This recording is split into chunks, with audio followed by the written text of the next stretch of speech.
We welcome everyone to our first keynote session, which is beginning up now. And the topic is the new frontier of esports and gaming in 2023. We have our keynote speaker for the day, Dave Martin, COO, British Esports. So yeah, look, thank you very much for having me here today. I've been tasked with a very interesting brief to talk about the new frontier of esports and gaming in 2023. If you'll give me just a couple of minutes to introduce myself and obviously British Esports, conscious of time, so I'm going to whip through these bits really. But as Mitali said, I'm Dave Martin, COO of British Esports. British Esports is the UK's not-for-profit body founded in 2016. We're all about promoting esports to from grassroots up, with parents, with governments, supporting teams, tournaments, and the infrastructure in a whole. And we work across a wide range of stakeholder partners from kind of armed services to schools and colleges to parents groups. We run a bunch of different initiatives, including esports education programs for thousands of students in the UK who want to learn about the business of esports. We run a student championships, again, with thousands of young people who maybe don't participate in traditional sports. Some of them do, or in music, but this is where they get their team play and those intrinsic rewards that come with being part of a team. So, and there's much more besides. We've done some incredible work in all up and down the country. And we're also members of the Global Esports Federation, who are the kind of, I suppose, the global convening body for esports in general. So I'm going to talk to you about a few things today. For some of you, this may well be stuff that you're already completely aware of. I'm kind of very conscious of who's in the room and your knowledge and expertise. For some of you, this may be new. I'm going to go through this fairly quickly. The value to these sessions for me is always in the Q&A and the back and forth. So really like you to participate in that as we go through. But I'm going to cover a few topics really in terms of trends for 2023. And I've kind of blended gaming and esports in some of this together because there's so much crossover there. I'm going to talk a little bit about AR and VR and the opportunities that are presented in that space. Obviously, Web3 and the metaverse and everything that kind of encapsulates that space at the moment is of interest to a lot of people. Mobile gaming, we can't ignore, obviously, with the growth in that area. We can talk a little bit about publishers and game developers, where they're looking. Esports teams, I know there's a lot of conversation around that at the moment. Health, wellness, and education in esports and gaming. And then the sport-esports alignment, because I think that's something that will be a trend in 2023. So this is obviously my lens. And just to give you a kind of indication of where I'm getting that lens from, whilst I'm COO of British Esports, I was also part of the team, a wonderful team with Amish Shah and Dave Bialek and Chester King, who sat down nearly 4 years ago now and established the London Royal Ravens as part of Rec Global. And we helped support that. Exciting time for us. One of the 12 franchises in the Call of Duty League of esports. I'm also an operator of another esports team called Resolve, which has a partnership in Rocket League with Williams F1. And that's a really exciting org that has numerous assets within it that I'm very excited about.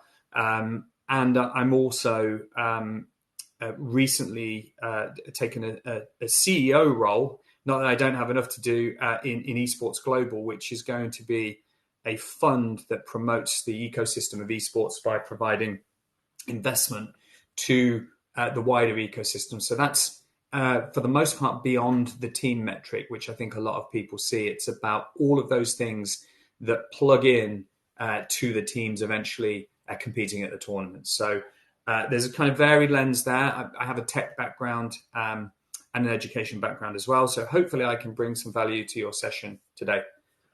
So let's get into it then. Let's talk about VR and AR, because I think for years now, many people have wondered, where is the VR, particularly virtual reality, the blocks around accessing hardware, the cost of accessing hardware, the previous issues around needing high-spec PCs and super fast broadband to actually be able to kind of get games played.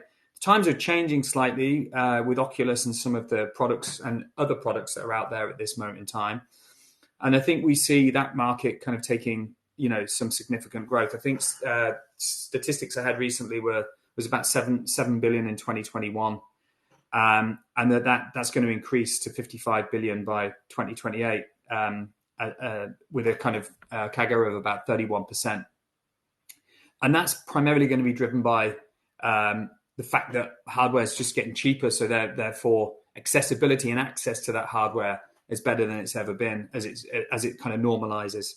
I think developers are seeing the opportunity in games creation in that space. So with that lower point of access, gives publishers and game developers the opportunity to say, well, actually, we think this could be really interesting for us as a marketplace. So we'll put more into the development of it.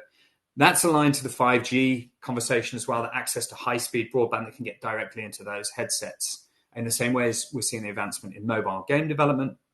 And then we're seeing some of these hardware developers creating advanced hardware and accessories, other wearables that would accentuate the experience outside of the VR headset, whether it's handheld controllers or potentially other motion-aided tools that will help you to really embed that experience. I think any one of us that gets excited about VR starts to think about what is the opportunity for us in terms of being able to get a really kind of great experience there.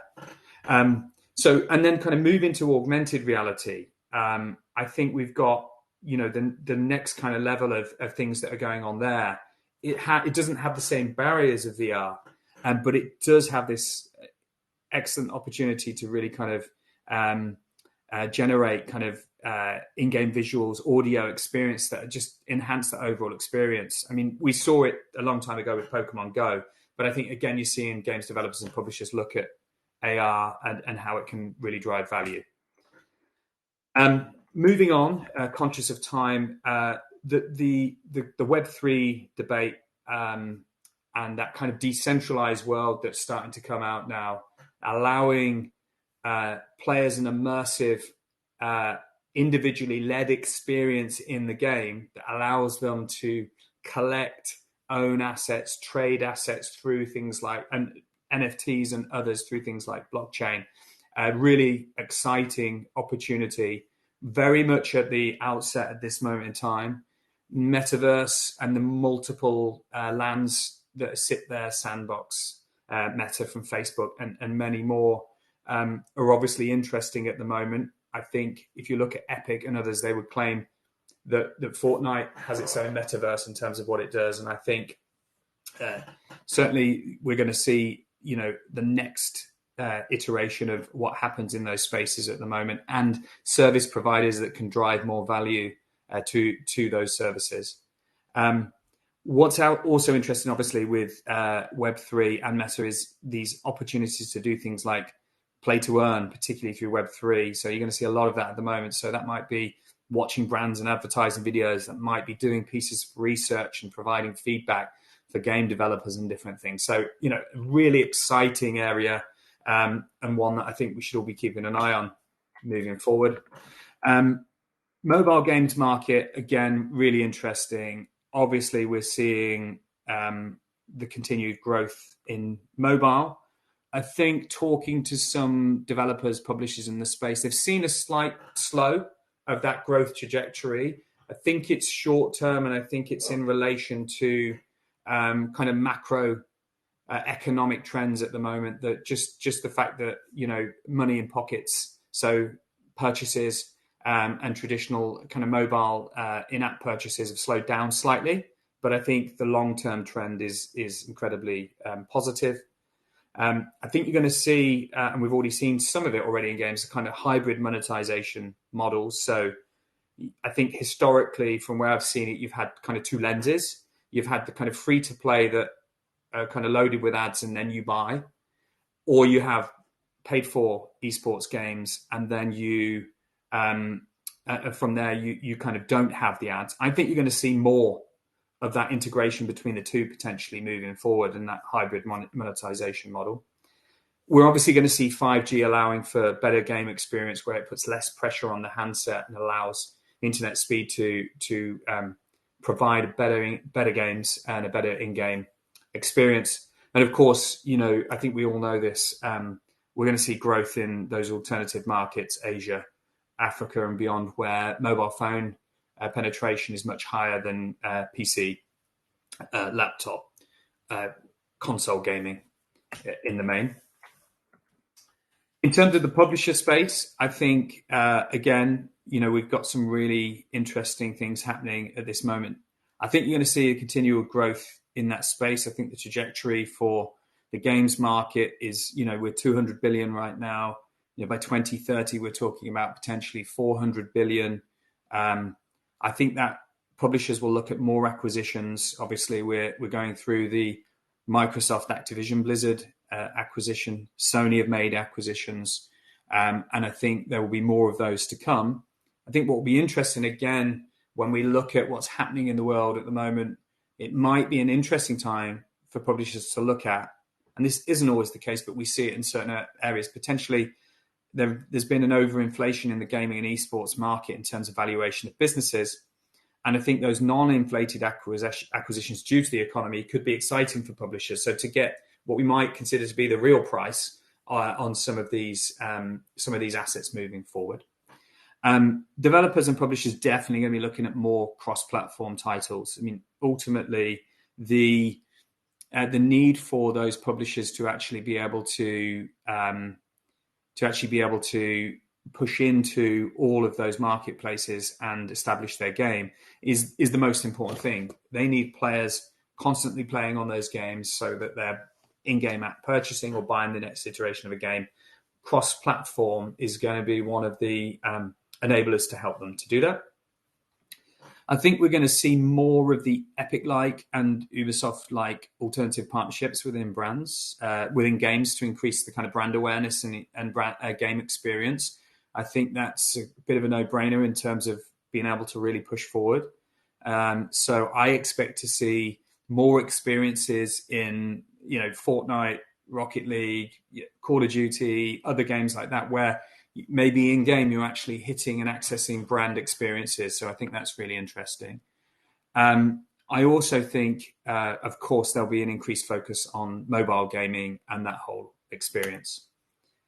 Okay, on to the one that really hits in my world. A lot of us are looking at esports teams at the moment. I think there's a message right now around diversifying or potential collapse for some of these teams in 2023.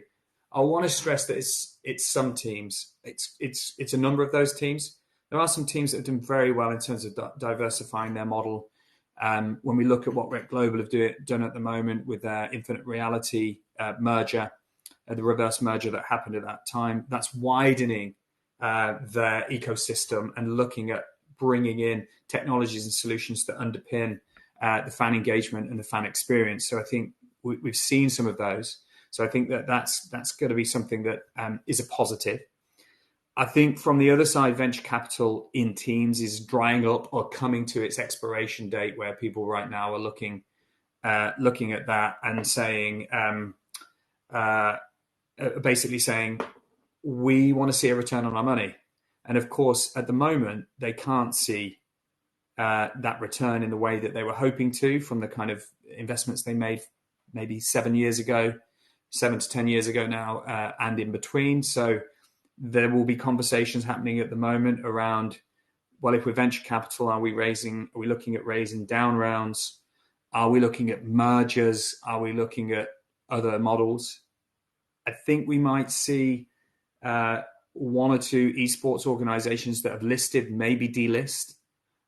There are some teams out there at the moment who've listed who, are suffering badly from share prices. One of them is, opened at $10 and is less than $1 now. So market cap is $1 billion down to 98 million, which is quite devastating for it, but also potentially provides an opportunity to delist. I think teams need to look at alternative revenue streams. They've been very much driven by the kind of publisher, the the brand advertising revenue streams, and they need to find other ways to enhance those revenue streams. I'd make a call to publishers to support where possible, to think about particularly where franchises are, where big games that lean heavily on audiences from esports are. How do they support? How do they help drive revenues to the teams who ultimately drive eyeballs to tournaments and to games? There's definitely a review of the financial sustainability model for players and teams at this moment in time. So a player in a team at the moment will be paid very well in a way they weren't, and also takes the mainstay of the prize money. And that's a historic model that needs to go into some review for the benefit of the player and for the team. We want to see longer term contracts, player sustainability, a buoyant transfer market in the same way as potentially sport. So I think that would be really important. I think longer term opportunities are still there for those teams. Those teams who particularly think about how they build out academy models, how they attract and compete and reach out to the grassroots space. I think if you're an ultra high net worth at the moment, it's still a good long-term play to be in the team space. I think for venture capital, that's a little more challenging. I think another big trend in esports and gaming will be health, wellness, and education. We need to find ways to help players extend their careers. At the moment, they're not in long careers. We need to help them with burnout. We need to help them with health and nutrition. We need to help them with their mental health, dealing with the pressures of being a 15-year-old playing in the equivalent of a World Cup final. We've really got to support them on that journey. The sell to the team outside of all of those good things for the individual is, of course, the gains that can be made in performance. And we're starting to see some data coming through at the moment that really starts to help teams understand that if you think about rest and recovery and hydration and nutrition, mental health, balance and decision-making, the outputs are better experience, better performance. And that's got to be something that's very exciting. Alongside that, that provides brand opportunities, wearable techs, wellness and nutrition markets, that whole space that has been fairly untouched in esports because of traditional sponsorship and brand partnerships. I think we look forward to seeing some of those throughout 2023. I think also you're going to see players looking beyond money now. I think they're going to be looking at, what does a team offer me? What does it offer me holistically as an individual, growing my profile, looking after my health and wellness, my financial affairs, potentially helping me find the right agency if I don't have it, and then being able to compete at the top level. So I think really exciting opportunities in that space. I think the other one that's really important is, of course, we see sports and esports getting closer in 2023. India announced that esports is now a sport. So we're now in that situation where we're seeing more and more federations becoming affiliated or recognized by sport. I know in the UK, we've had a lot more conversations. Now, we haven't driven hard in the UK at promoting that. We're happy to let that conversation happen when it's the right time to do it. But in other countries with other federations, it's definitely been more bullish and happening more and more. I think you're going to see more medal-based events. Last year, we had the Commonwealth Esports Championship, which was the Global Esports Federation coming together with the Commonwealth Games Federation to create a medal-based event around Birmingham 22 and the Commonwealth Games. We've got the Pan American Esports Championships in October of this year. We've got the Global Esports Games version 3 happening in Riyadh in December of 2023. These are all medal-based events representing your country, pride of playing and representing, finding talent through the grassroots ecosystems. I think that's an exciting advancement that you're going to see more and more of as we move through the coming years. And this year is a big moment for it. Not least because of the IOC's involvement, obviously, with the Olympic Esports Week in Singapore in June 2023. It's definitely a step forward from President Bach and the IOC to do more in that esports space. And alongside that, we're going to see sports teams. and esports continue to establish closer ties to increase fan engagement. I think sports are starting to wake up to the fact now that to get an esports fan, the acquisition strategy is not putting more esports fans in your stadium buying your programs and your food. That's not where they're going to go. It's about your brand overall. It's about creating those esports-led engagements that is going to drive viewership of your brand, not necessarily viewership of your NFL team, your Premier League team. Because if they're in that space, they're in that space pretty much. So I think it's going to be kind of that way. Just showing you a few things that we're doing at this moment in time in terms of national team recognition, how it plugs all in. We're going to have a kind of Home Nations series where England, Scotland, Wales, and Northern Ireland are going to be competing against each other on a more regular basis for the pride of representing your country and winning for your country.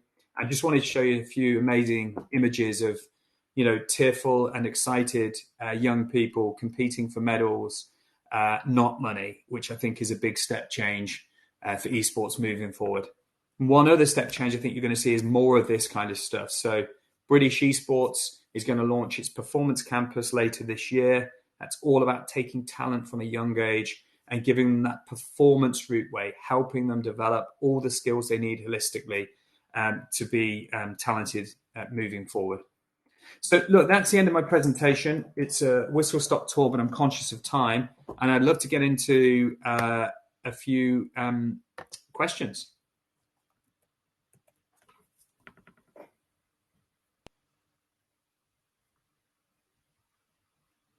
Absolutely. So, thank you so much, Tay, for a very informative presentation.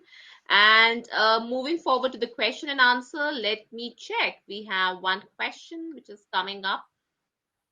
So, all right.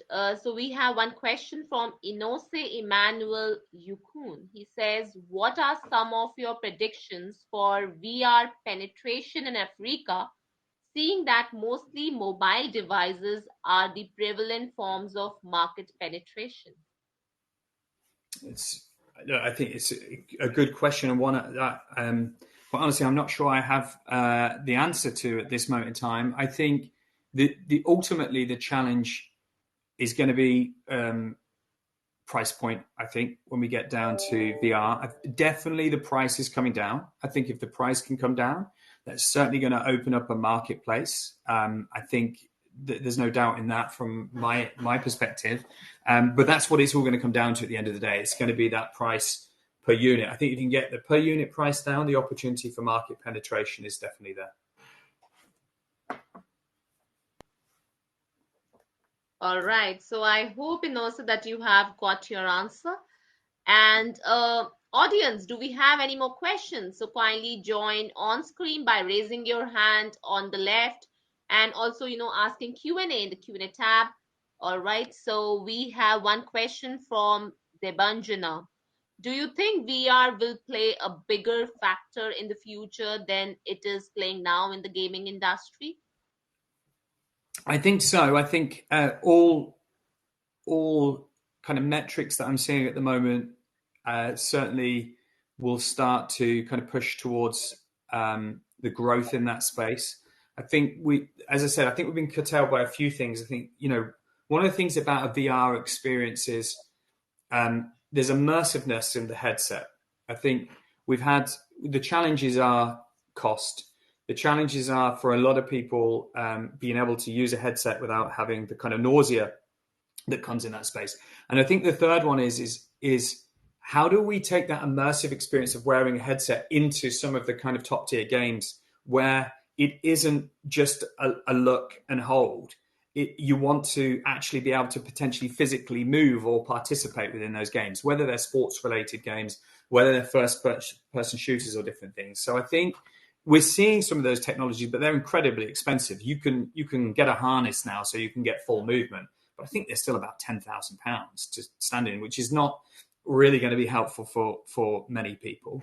But I think community-led VR experiences where games can kind of integrate within them will definitely lead the way. So, we've seen some time ago lots of different things where people have been going in and having these kind of cinema-based experience or the kind of Star Trek-based experiences of gameplay. But I think to really take it to the next level, you need those kind of AAA publishers to find really exciting ways. How are we going to play Fortnite in VR in the future, as an example? What does that look like for me as an experience?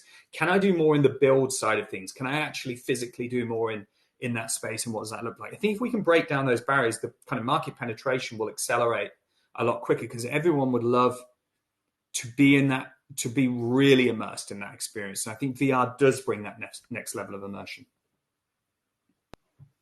Absolutely, I totally agree. And so as Debanjana.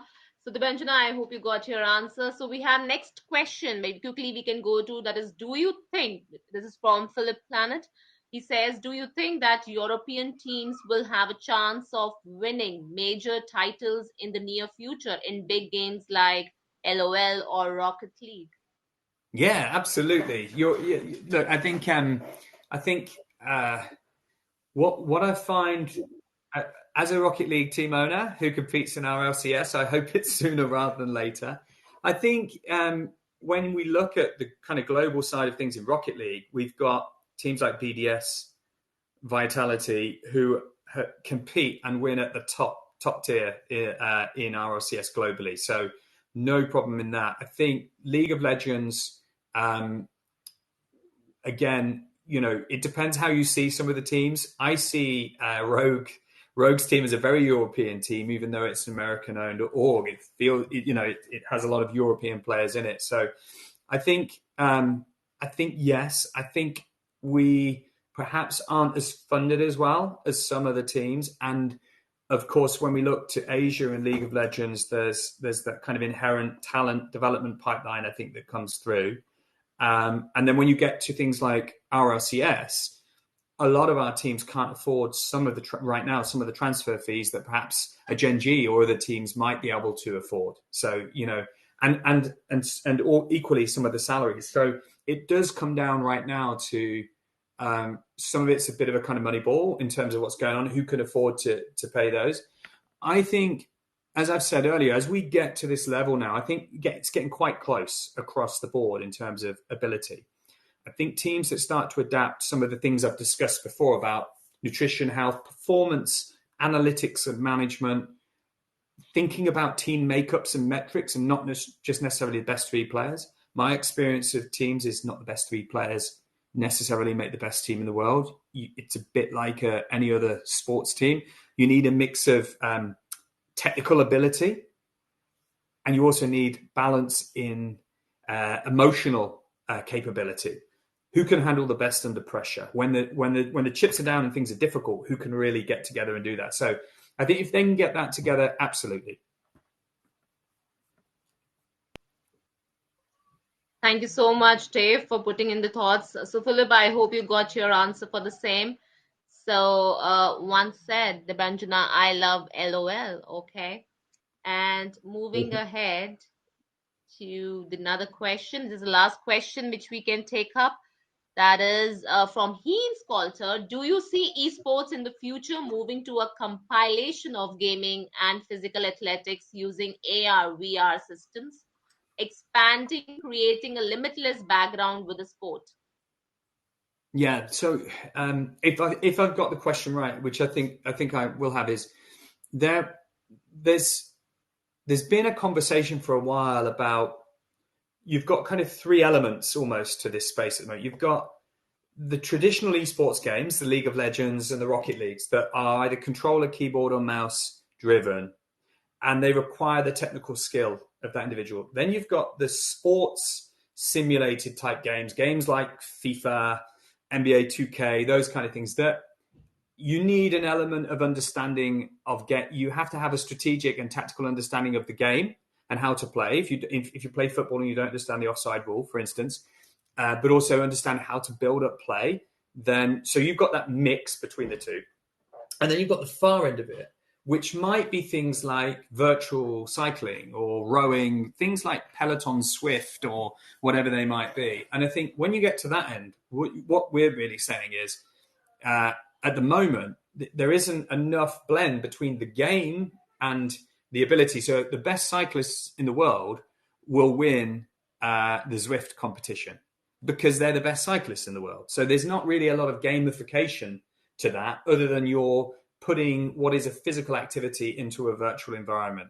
Now, will VR help that to some degree? I think the jury's out from my perspective, but I think what's being asked here is almost what the IOC are looking for, is starting with the easier space to be, which is, the Zwifts and different things, then moving into games that people recognize are sports, with a view, I think, longer term to going into the games where their fan base isn't at the moment. And where their fan base isn't at the moment, or those that watch the Olympics at the moment, is in esports primarily. And so by bringing in the games that we talked about, Counter-Strike, League of Legends, Dota, Rocket League, Fortnite, you're bringing in an audience that potentially is not one that exists within your space at the moment. So I think we'll see that in the fullness of time, but it will take maybe a few iterations of Commonwealth Championships and Olympic Games before we get there. Absolutely. So thank you so much, Dave, for, and I think they have been a wonderful questions and everybody has got the answer. So thank you so much, Dave, for this informative discussion. So thank you to all the participants for joining in for the first keynote session. All right. Thank you so much, Dave.